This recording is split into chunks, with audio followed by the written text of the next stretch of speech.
the best parts of Reforge, and I've been working closely with Reforge for the last few years, is actually learning from each other.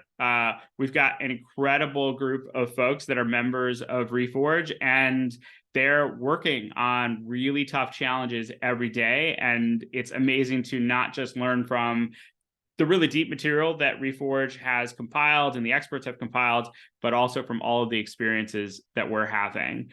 So welcome. My name is Ravi Mehta. I am a entrepreneur and product leader. I started in product when I was really young. I got a computer when I was a kid, learned how to code, and dropped out of college for a little bit to run a game company full time. And then my first role out of school was at Microsoft, where I was a product leader focusing on Xbox Live, helping to craft what multiplayer gaming could look like in a world where everyone has an internet connection and where people can connect together, socialize, and play together in really interesting ways. That kicked off a thread throughout my career. I've focused on consumer technology, primarily with a social element. I was head of consumer product at TripAdvisor, so helping people connect with other travelers and make decisions about where they want to stay, where they want to eat, what they want to do based on the reviews and opinions of other travelers. I was the chief product officer of Tinder, helping people to connect with each other. And then for the past few years, I spent about 18 months as an executive residence in Reforge as I figured out what I wanted to do next. And about 2 years ago, I started a company called Outpace, the goal of which is to make access to one-on-one coaching more accessible for people. In my time at Reforge, I've led programs on product strategy, on product leadership, which I'll talk about more towards the end. And then we just kicked off a cohort-based program called Leading Product Teams, which is a distillation of our product leadership program into a really fast-paced, very interactive experience. We just wrapped that up last week, and that was a great experience. So thank you to everyone for dropping where you would live into the chat. We're going to have a couple of opportunities to talk about the material, so I'm excited to get to know everyone better. In terms of how to participate, if you have a question or a comment, feel free to raise your hand at any point, and I will call on you. You can also drop questions into the Q&A. So if you go down to the bottom of Zoom, there's a Q&A button. From there, you can add questions. As you see people add questions, please upvote the ones that you want to discuss the most. We'll have time for Q&A at the end, and the upvotes will really help us focus on the questions that are top of mind for the most people. So if you've got questions, raise your hand or drop them in Q&A. So I want to talk about one of the most important things for product leaders and product development teams, and that's the ability to set and achieve ambitious product goals. We can actually think about a goal as sort of the fundamental unit of work for a product team. Product teams sometimes think about their work in terms of features or experiments. But what is the goal of a feature or experiment? It's to move the needle on something strategically important for the business. And so goals are the atomic unit that we have to achieve the strategy that's really meaningful for the company and to create value for customers. The problem is that goal setting is really hard. And there's a vicious cycle that gets kicked off that I've seen a lot of times throughout my career. It starts with planning. So teams often spend weeks and weeks planning out what their goals should be. Sometimes the planning cycle takes a month, and the teams are taking 1 month to plan 3 months worth of work, which feels like it's too heavyweight. But as part of that process, teams set these really lofty goals. They set lofty goals because they want to be ambitious. They want to impress leadership. But the problem is those goals aren't grounded in feasibility or a causal understanding of what's actually going to move the needle on the business. And because those goals are so lofty and so ambitious, during the course of a quarter, they kind of recede into the background because the team, quietly knows that they might not be able to hit many of the goals. And so they don't track them really consistently. And during the course of a quarter, it's hard to know whether or not the team is on track. And then, of course, if you're not looking at the goals that you set at the beginning of the quarter consistently, it's hard to hit those goals by the end of the quarter, and the team might miss some or many of its goals. Then leadership exerts more pressure because it sees that the team didn't hit the goals that it set for itself. And this vicious cycle compounds on itself. So maybe this feels familiar. It definitely feels familiar to me. And we're going to talk about how we can actually turn this vicious cycle around and turn it into a virtuous cycle.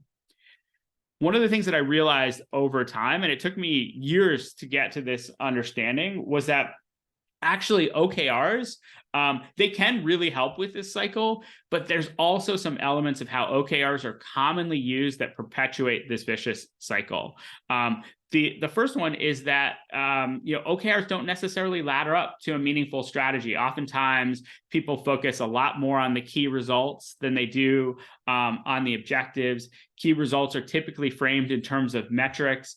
Those metrics may be something that the team understands or doesn't understand how to move, and so they may not be something where the team feels a lot of agency. And as a result, teams set these really impressive OKRs, but start a quarter not exactly knowing what is the work that needs to be done to achieve them, and what are the levers that can be pulled to actually create that value for customers and create that value of the product, that value within the product. And one of the things that makes things even more difficult is that oftentimes OKRs are set with like a 70% bar. So if we hit 70% of our goals by the end of the quarter, we'll feel like it's successful. And that's meant to encourage teams to really stretch to achieve ambitious goals. As a result, teams don't know which goals are going to get done or not done during the course of the quarter. They don't know which goals are going to fit into that 70%, which goals are going to be outside of that 70%. And so that typical best practice in OKRs tends to blur what success looks like.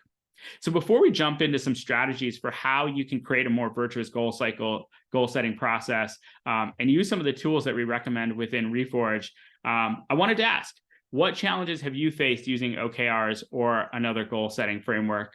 Reforge is an environment where we learn from each other. So, I'm curious, what are the challenges that everyone is facing?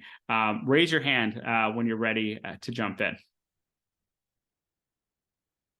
So what challenges have you faced using OKRs or another goal setting framework within your company?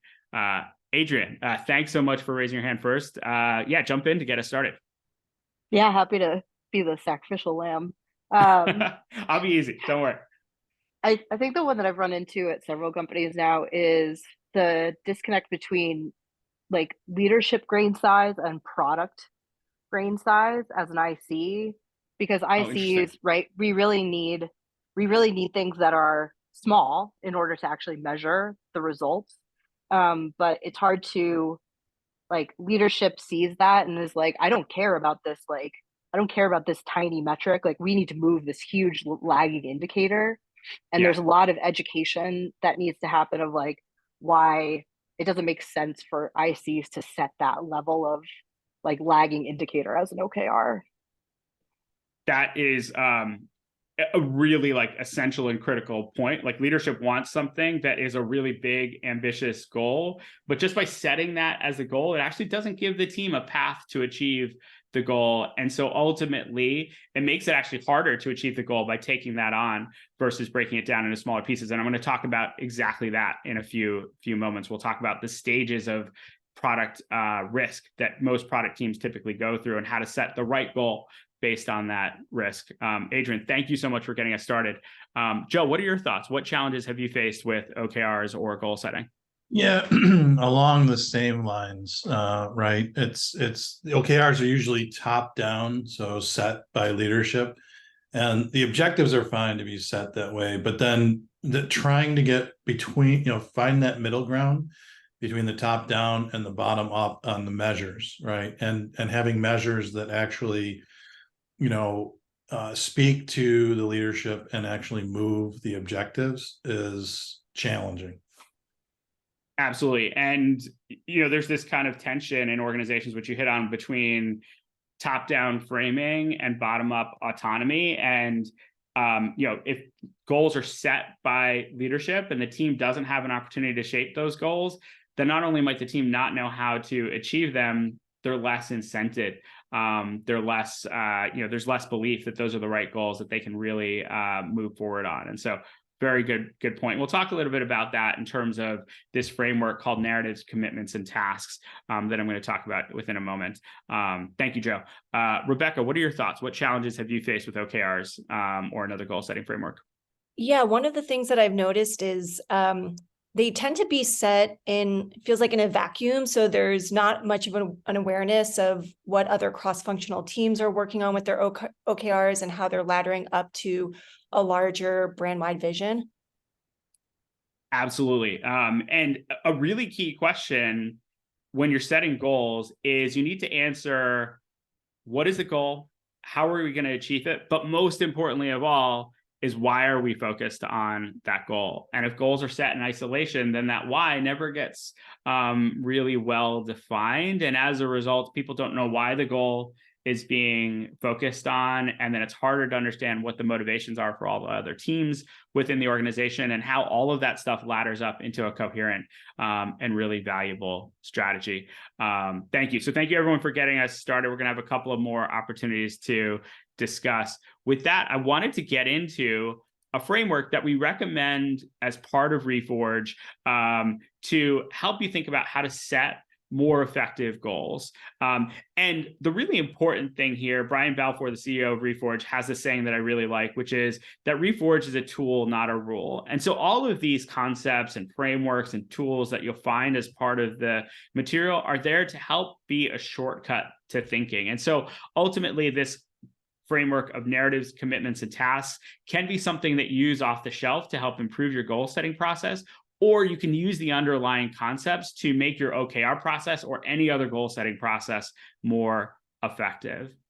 This process consists of 3 different things. So the first one is narrative, so which is a 1 to 2 sentence description of what the team wants to achieve in a quarter and why that's important to the business. So to the point that we just talked about, it is really the connective tissue that ladders up what the team is working on to the strategy for the team and the strategy for the company, so that teams can understand why very clearly, and so they can understand how all of these different pieces fit together.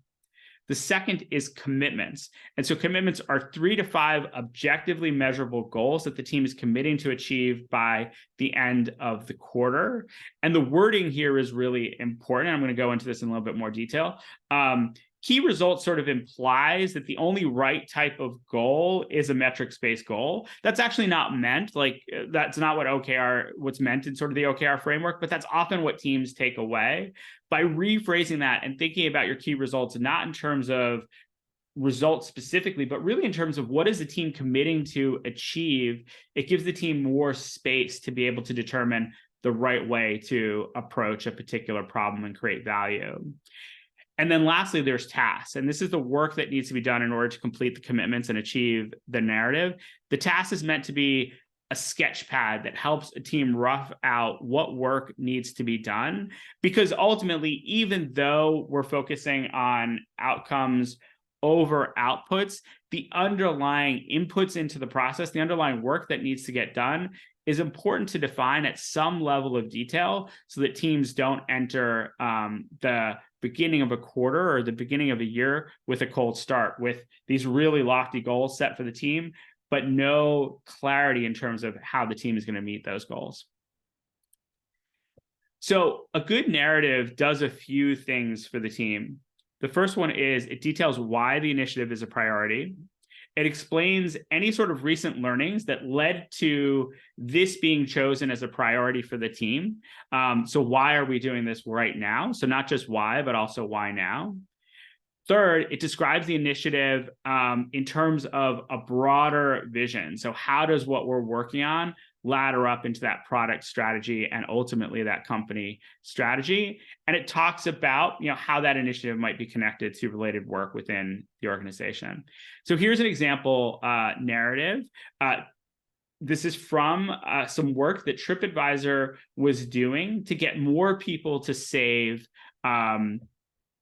places, restaurants, accommodations, attractions into a trip so that they could come back to that trip itinerary and book from there.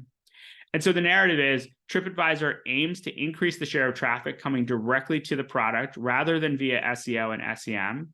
Travelers who save hotels and other places to a trip itinerary are more likely to return directly. As such, TripAdvisor will increase direct visits by raising awareness and usage of the Saves to Trip feature. So typically within an OKR framework, the objective might be something like increase usage of the Saves to Trip feature, but all of that background material about why we were doing it and what the intended results are wouldn't necessarily be within the OKR. Here with narratives and commitments and tasks, it's really designed so that you have the space to be able to surface that incredibly important context that helps focus the team and helps give meaning to the work. Great. So as Chris mentioned, if you have any questions, feel free to raise your hand. I'm happy to clarify any of this and talk about any questions that you might have. So the next piece is a commitment. A good commitment is firstly objectively verifiable. And so it's something that the entire team at the end of the quarter can look at and judge whether or not it was achieved or not achieved.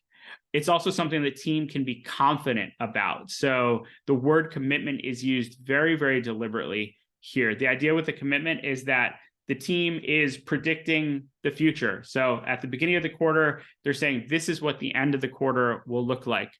Predicting the future is naturally really, really hard. And so some teams shy away from saying, we're committed to this.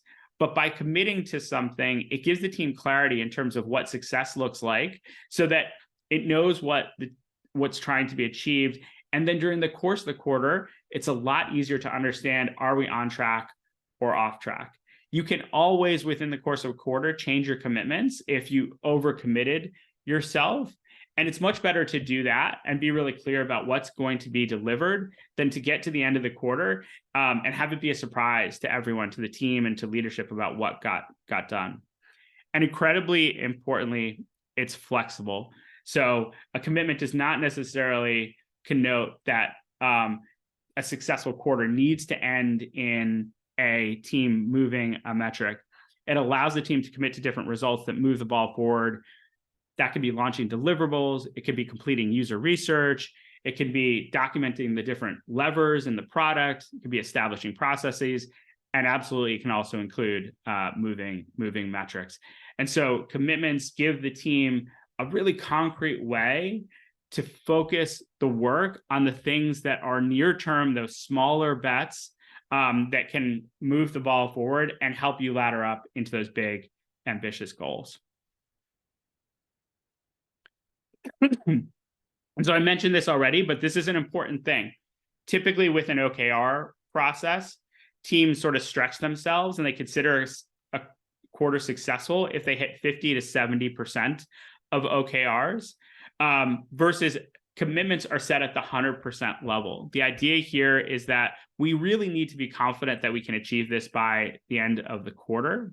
The value here is that it gives the team clarity about what's happening within a quarter. The challenge with the 50 to 70% mark is it creates this zone of confusion. And so during the quarter, a typical conversation might be, well, we're behind on this OKR, but maybe it doesn't matter because that'll be in the 50% that we don't achieve by the end of the quarter. And that blurriness makes it much harder as a leader to tell if the team is on track and much harder for the team to actually know where to focus and how to adjust. And as I mentioned, it's really important that commitments not be taken as they can only be set as metrics.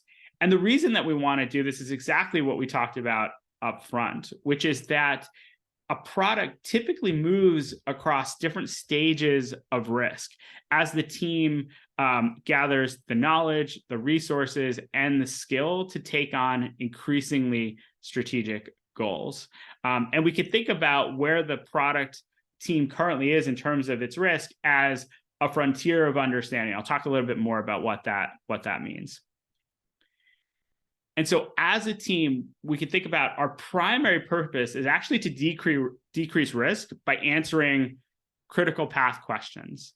So let's say a team is tasked with the trailing indicator, the big, ambitious objective of decreasing retention, or increasing retention, improving retention. On the first day of that, the risk that the team might face is entirely understanding risk. The team may not know what are the levers, what are the things within the product that actually drive a person to retain to the product. And so at that initial point, the key question that the team needs to answer is, what levers are most likely to drive new user retention?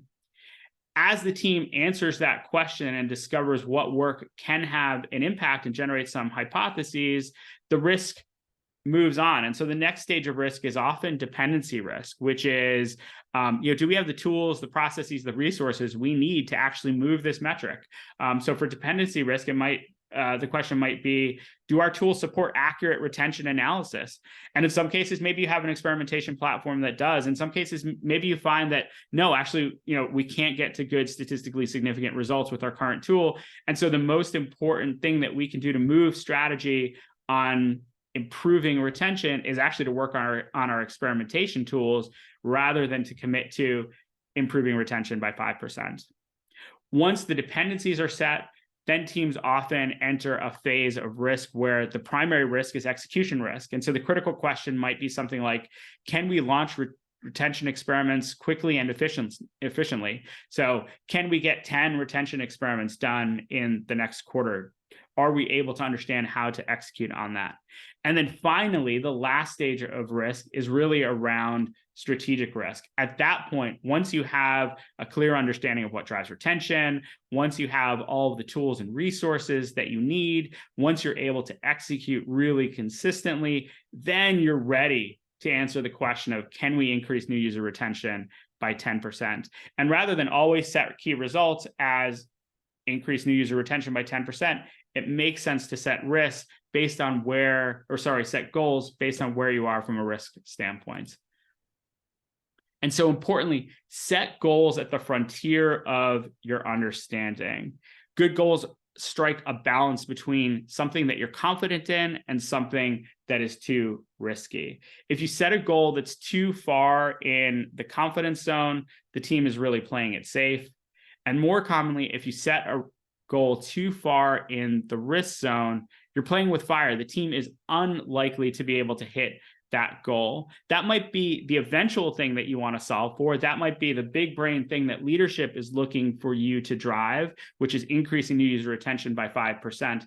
But in this quarter right now, it may not be the case that you have all of the ingredients that you need to confidently move that metric. And so it's better to set a goal that's closer to that frontier of understanding, and get your experimentation tools in order, really deepen your understanding before you commit to that metrics-based goal. So I'm curious now, I'd love to take a poll of everyone. The question is, as you think about the next quarter, what is the most significant risk that you're facing in the next quarter? And it can be understanding risk, which is we may not have the insights necessary to make progress. Dependency risk, we may not have the resources to make progress. Execution risk, which is we may not be able to execute with the resources that we have. And strategic risk, which is we may not have the right strategy to create impact. So I'll give folks a few minutes now. We've already got answers coming in. Awesome. Really interesting to see how this is playing out. All right, so we've got dependency risk in the lead. And interestingly, strategic risk here is the least common. So only about 17% of folks are saying that the major risk is we may not have the right strategy to create impact. For a lot of us, the risk exists earlier in the product lifecycle. And so for the next quarter, it makes sense to set goals that really address those risks versus taking on this big objective to improve a metric when we may not have the understanding or the resources to be able to improve that metric. And so that's a really key part of thinking about how to set more effective annual goals and more effective quarterly goals. Awesome. Thanks everyone for sharing where you're at in your organizations. So the last piece are tasks. So tasks give the team a warm start. One of the philosophies that I really like about OKRs is OKRs say that it's really up to the team, it's really up to the person to figure out how to achieve the goal. We should trust teams to achieve goals. We should give them the autonomy to figure out the right path to that goal. And so within objectives and key results, there's no concept of tasks. But the challenge is that when you have a large team, it's really important that that team start the quarter with a warm start so that they understand what can we go heads down on, what can we start doing right now in order to move the ball forward. And OKRs don't give that sort of warm start. And so with narrative, commitments, and tasks, we really encourage teams to sketch out what work might need to be done in order to achieve the commitments and in order to make progress on the narrative. Really importantly is these tasks are not the end goal. If you think about the end of the quarter is successful if all of the commitments are achieved, even if none of the tasks were done. On the other hand, if at the end of a quarter, the team has completed all of the tasks that they sketched out at the beginning of the quarter, but achieved none of its commitments, then the quarter isn't successful. Also importantly is tasks should be fluid. It's really just a place to start. You can add tasks, you can remove tasks. They're just there to kind of give that warm start and to be a really flexible way for the team to think about its work. So some example tasks for the narrative that we talked about and the commitments that we talked about. Let me go back a little bit so we can just review. So in the TripAdvisor case, we want to increase awareness and usage of Saved to Trip as a feature because we want more people coming directly to TripAdvisor. We know that if we do that, or in order to make progress on that, we need to do two things. One is to launch the new Saves to Trip feature to 25% of our traffic. And the second one is actually a metrics-based commitment. We want to increase the number of unique savers by 10% by the end of the quarter. And so what do our tasks look like? Our tasks are add a modal to announce Saves to Trip to returning users, send an email announcing the new feature. So the really granular work that needs to get done that ultimately enables us to achieve that commitment of getting more people to save. And so collectively, the narrative, the commitments, and the tasks give us the why, the what, and the how that are necessary for a successful goal-setting process. So I'm really curious, both based on what we learned just now, as well as how you're thinking about goal setting for your next quarter, what steps are you and your organizations taking to improve the way your org sets, tracks, achieves, and learns from goals? So I'll give people a few moments right now. Raise your hand when you're ready to jump in. So what steps are you taking to improve the way your org sets, tracks, achieves, and learns from goals?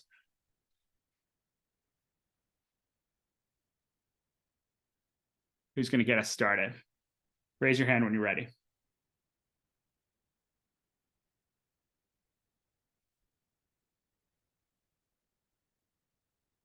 All right, Dante, thank you. So what steps are you guys taking to improve your goal setting process? Yeah, I think this is perfect timing. Someone in our team just mentioned, hey, we should start setting OKRs. I think this is a really good framework, the NCT framework that I learned about today, that I'm going to bring to our next team meeting to present and discuss with the team so that we can approach it in a way that maybe it's more realistic and digestible as opposed to kind of setting those OKRs. What about that approach really resonated with you? I think even just the framing of narratives and making sure that we start by connecting the commitments and the task to the narrative. So I think working together as a team to figure out what is that thing that we're trying to achieve, right, as a narrative, align on that, and then start breaking it down. A problem that I've seen is sometimes strategy or vision doesn't cascade really well down to the team. So I think this framework does a really good job at being that connective tissue between the commitments, the tasks, and the narrative. Definitely. And one of the things that you could do, whether you're using OKRs or any other goal setting framework, is just give your team a little bit more space to describe what they're working on.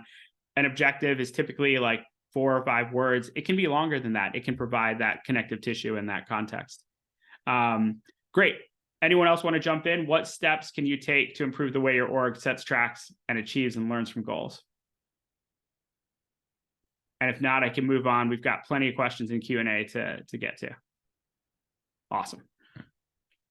Oh, Megan. Yeah, jump in. Hey, Meg, how are you? Yeah. Good, thanks.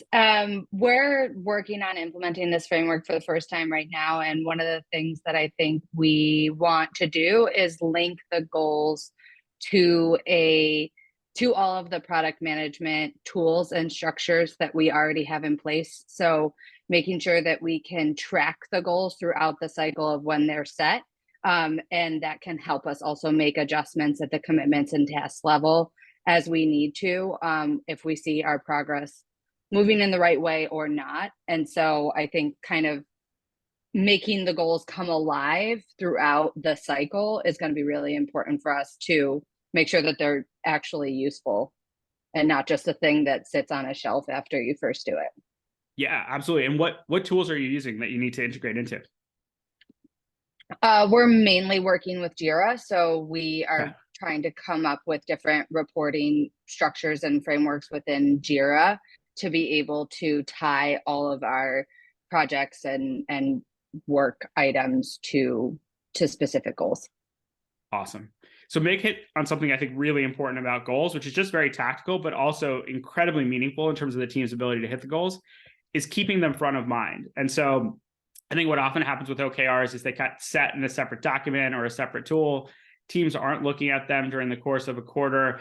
And then it's 3 weeks before the quarter, you know, you're going to have to report back on your OKRs, and you take a look and it's like, wow, we really didn't do a lot of this stuff. You know, we're going to have to figure out, like, you know, what we can get done before the end of the quarter.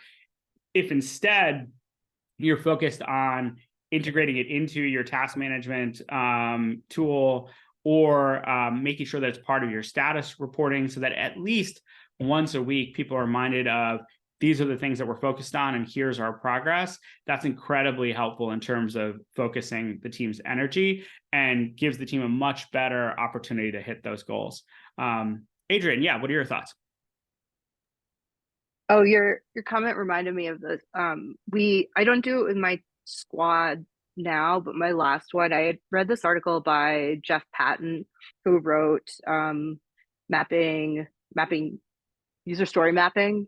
And so if anyone on this call doesn't know him, he's great. Go look him up. But he had like a write-up about doing like metric check-ins during retros with your squad to see like what you shipped, and then how like the impact and effort of the things that you shipped and how that changes over time.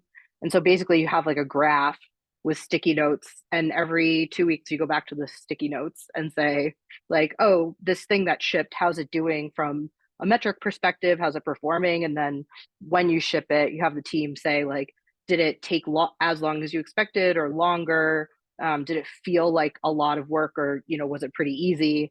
And so over time you can start to see like, did the things that took a lot of work have a high impact or no?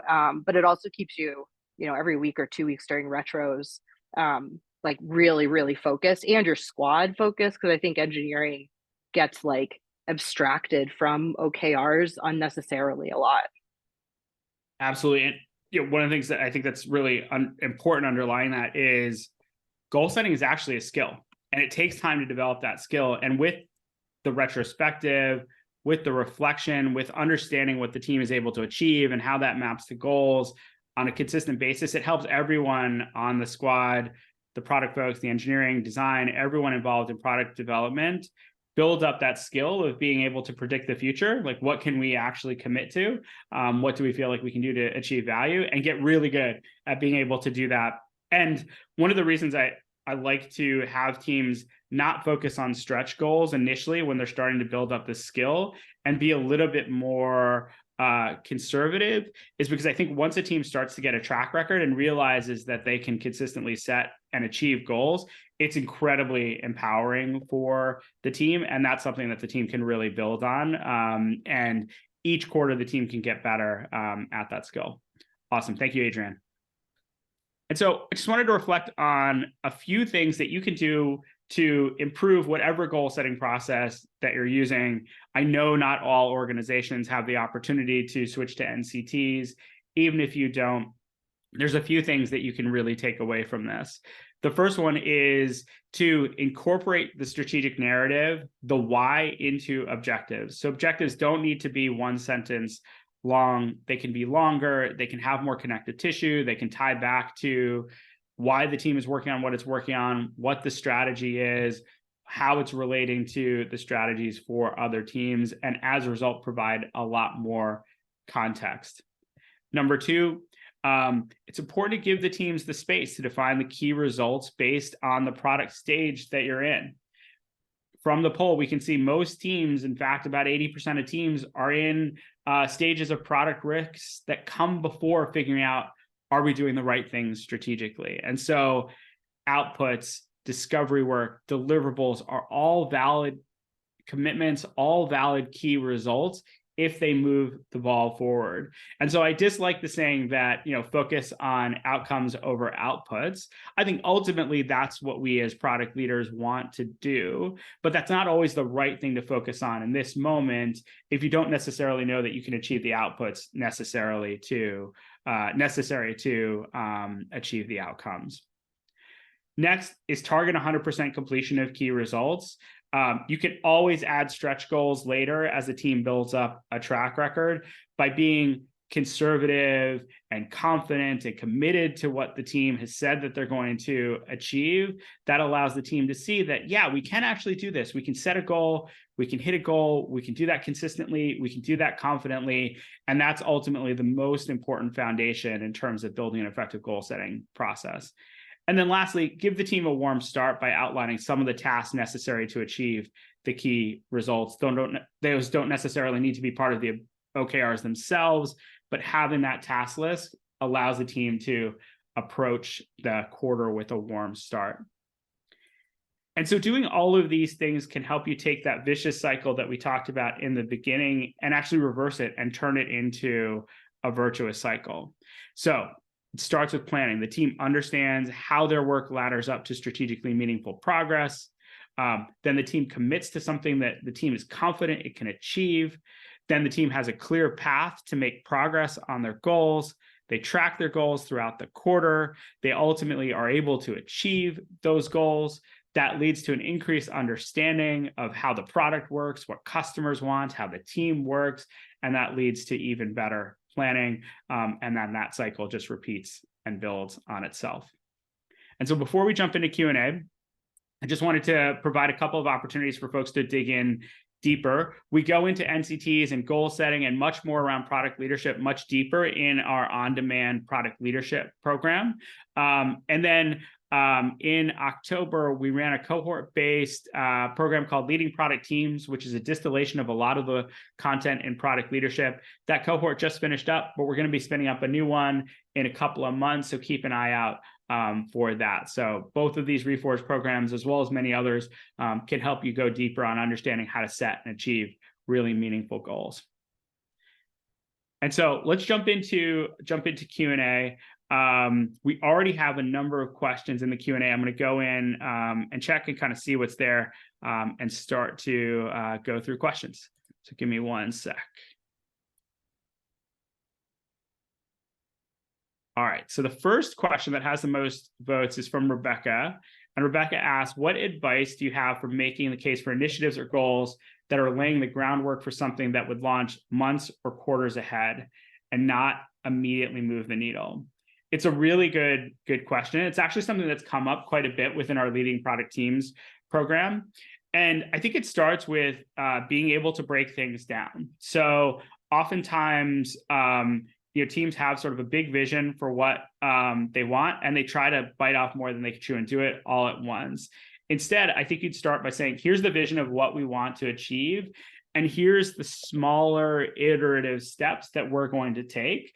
And so that includes, what are we going to do this quarter, roughing out what the next quarter might look like, so that the leadership team really understands why an initiative is going to take a little bit longer to get to, and has confidence that each month that goes by, each week that goes by, that the team is making progress. So it's a combination, I think, of having a really good North Star vision, plus having a really clear iterative path to how do you achieve that North Star vision that can be tracked at a pretty granular level so that people can understand how things are progressing. The next one is Rakshit asked, does the narrative contain only those statements that are already established via tests or data, or can it contain hypothetical statements, i.e. what we believe that by doing X, we will get Y? It can absolutely include hypothetical statements. In fact, that's one of the nice things about narratives is you can restate your hypothesis, have that be a foundation that the team is working towards. And then by the end of the month, by the end of the quarter, you'll be able to understand, have you been able to make progress and validate that hypothesis? Or actually, have you invalidated the hypothesis? And for the next cycle, the narrative can work on another hypothesis or can learn some of the learnings to refine the approach. So really good question. Next question is, did you see a problem with people using easier commitments like launch XYZ instead of moving a metric? This is a really interesting question. It really comes down to this idea of sandbagging. Like, do teams, given the opportunity, will a team sandbag and commit to less than it can achieve? And I have very rarely seen this in my career. Sometimes I'll see like there's a PM or a product leader that lacks motivation. That's kind of a separate kind of individual performance issue. Much more often than teams sandbagging, I see teams biting off more than they can chew and committing to things that are really lofty and not being able to consistently achieve them. If you think about what does a sandbagging team look like, if a team is consistently really good at sandbagging, they'll consistently hit 100% of their goals every quarter. And there's very few teams that do that. And typically the teams that do that are high performance teams rather than low performance teams. So I think it's okay to be a little bit conservative to help a team have the confidence that they can achieve what they can achieve. And there will be time to push the team to get the team to stretch in the future. It's much more likely that the team's going to overcommit itself than undercommit itself, at least based on all of the teams that I've worked with. And Josh's question is this only specific to product teams? Would it be different for marketing teams? I think marketing teams could use this approach. Many of the elements would be the same. We did design it specifically for product teams to take some of the things that work with OKRs, which is more of a general purpose framework, and make sure that it works well for product squads. So I haven't done a lot of thinking about whether it would work with marketing teams, but I think a lot of the concepts would be the same, and that you could adapt it to work with marketing teams as well. Let's see, how are we doing on time? We're coming up on time, Ravi. I'd say you have time for 2 or 3 more questions. All right, that sounds good. So I'll answer a couple of more. Great questions. Next one from Alexander is how a team can commit to moving a metric. All they usually have. One sec. Alexander, can you ask your question live? Yeah, sorry. I was just wondering, it's kind of tricky to ask team to commit by moving metric by X. Quite often at that stage, you just have a hypothesis, right? Like, let's say, I don't know, launching feature Y would move metric by X, but how can we ask them to commit by a concrete number? Like, did you have issues with this approach in your career?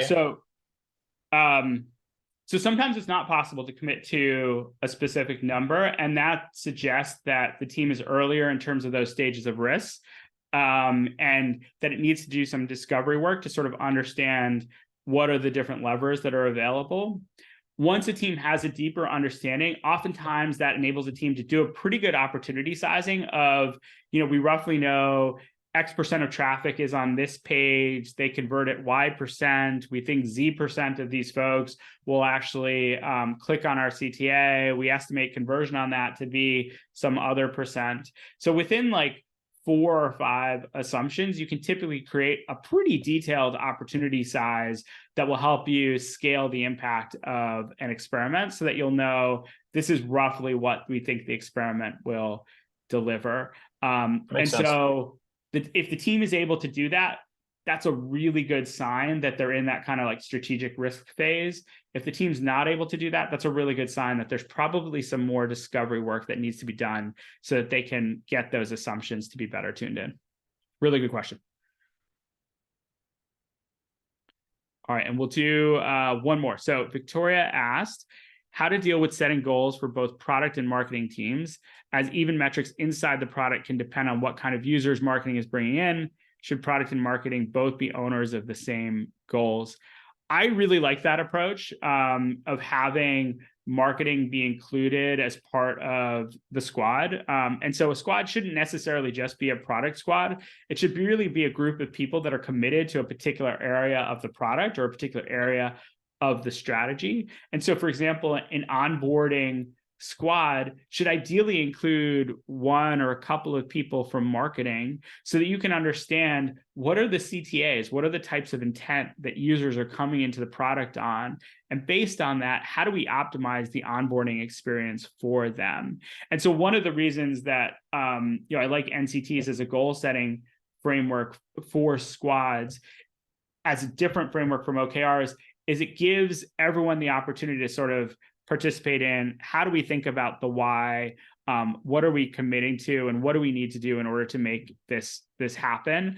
And so, collectively, that should involve as broad a group of people as is necessary to achieve that goal. And we actually, within the product leadership program, we talk about a framework that you can use to figure out who are the right concentric circle of people to work with to achieve really ambitious things within your organization. We introduce a framework called awareness, alignment, and inclusion that allows you to create those circles. And within that fundamental inclusion circle, any sort of product initiative that deals with early users really should include marketing for exactly the reason that you said, Victoria. So we're just about at time. I think we're actually a little bit over. Thank you to everyone for joining. I'm on the Reforge member Slack, so if you want to reach out, feel free to connect with me there. You can also reach out to me on LinkedIn with the questions that you have. We can continue the conversation in those channels. Great to meet everyone today. Thank you for participating in this.